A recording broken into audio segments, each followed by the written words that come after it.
పూజ ఒక స్థాయిలో తెలియనప్పుడు ప్రారంభంలో శాస్త్రం పక్కన పెట్టి చేశాడు. ఇప్పుడు అలా చేయడానికి కాదు, తర్వాత దిద్దుకుని శాస్త్రీయంగానే చెయ్యాలి పూజ. అది కూడా దాటిపోతే ఇంకా పూజ ఉండదు. తనలో తాను రమిస్తూ ఇక్కడే సోహం భావేన పూజయేత్, అంతర్ముఖ సమారాధ్యా బహిర్ముఖ సుదుర్లభ, అంతటా భగవంతుణ్ణే చూస్తాడు. ఇక పూజామందిరంలో భగవంతుడు కాదు, అసలు భగవంతుడు కాని ప్రదేశం కనపడదు. తనని కొట్టిన వాళ్ళలో కూడా భగవంతుడే కనపడతాడు. రామకృష్ణ పరమహంస శిష్యుడు అలా వెళ్ళిపోతుంటే ఒక ఐశ్వర్యవంతుడు ఆవుని కొడుతూ కనపడ్డాడు. అతను గబగబా పరిగెత్తుకెళ్ళి, అయ్యో ఎందుకండి అలా కొడతారు, ఆవుని కొట్టకూడదు, ఆవు పరదైవం అన్నాడు.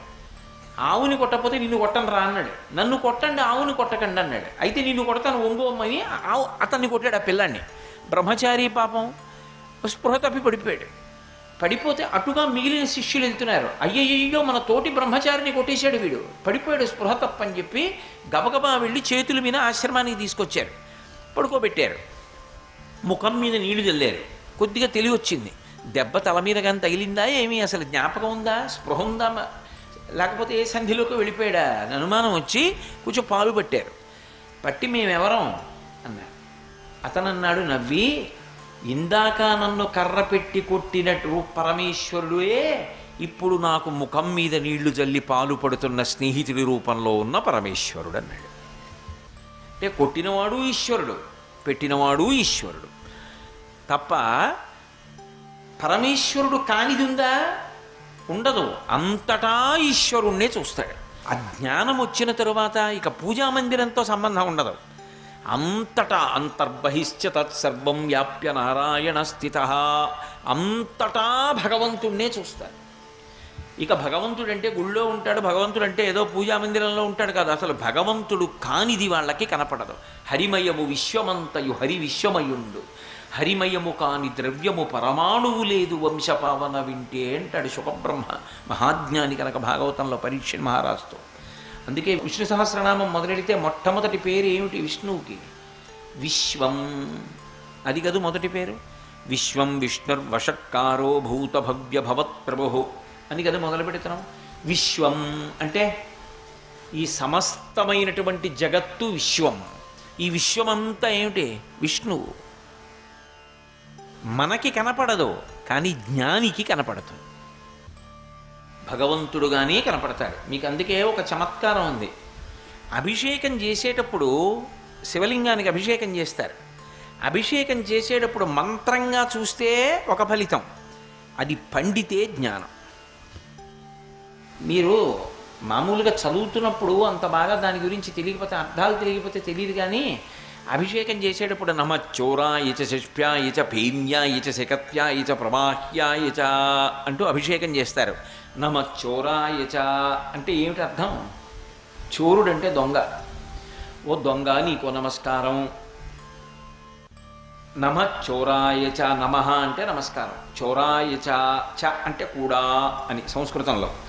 చోరాయ చ దొంగగా కూడా ఉండేవాడా నీకో నమస్కారం అని అభిషేకం చేస్తున్నారు. మరి ఈవిడ దొంగ ఏమిటి? ఈశ్వరుడు.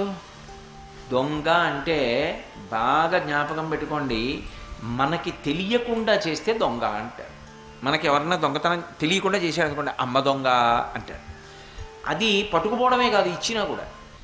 దొంగగా ఉన్నవాడు శివుడు. అది పండిందనుకోండి జ్ఞానంలో, అప్పుడు తెలుస్తుంది అసలు జ్ఞానం అంటే ఏమిటో.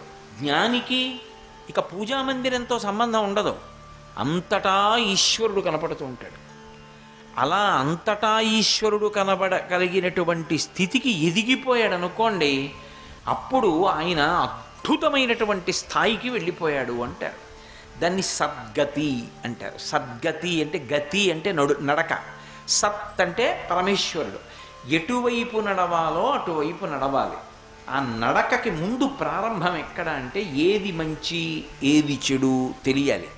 ఇది చెడు అటు వెళ్లకుండా నిభాయించుకోగలిగిన శక్తి ఉండాలి. ఇది చెడు అని తెలిసిన వాళ్ళు చాలామంది ఉంటారు.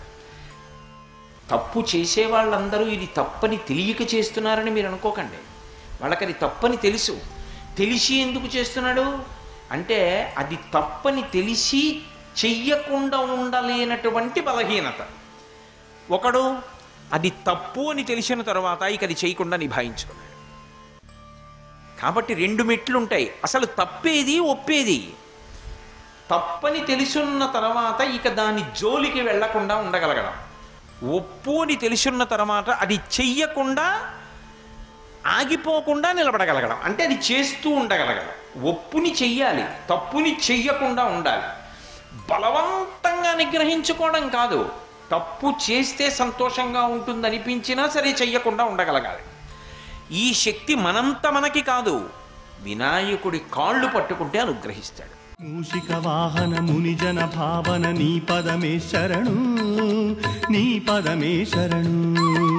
విజయ ప్రదాయక విఘ్న వినాయక నీ పదమే శరణు, నీ పదమే శరణు.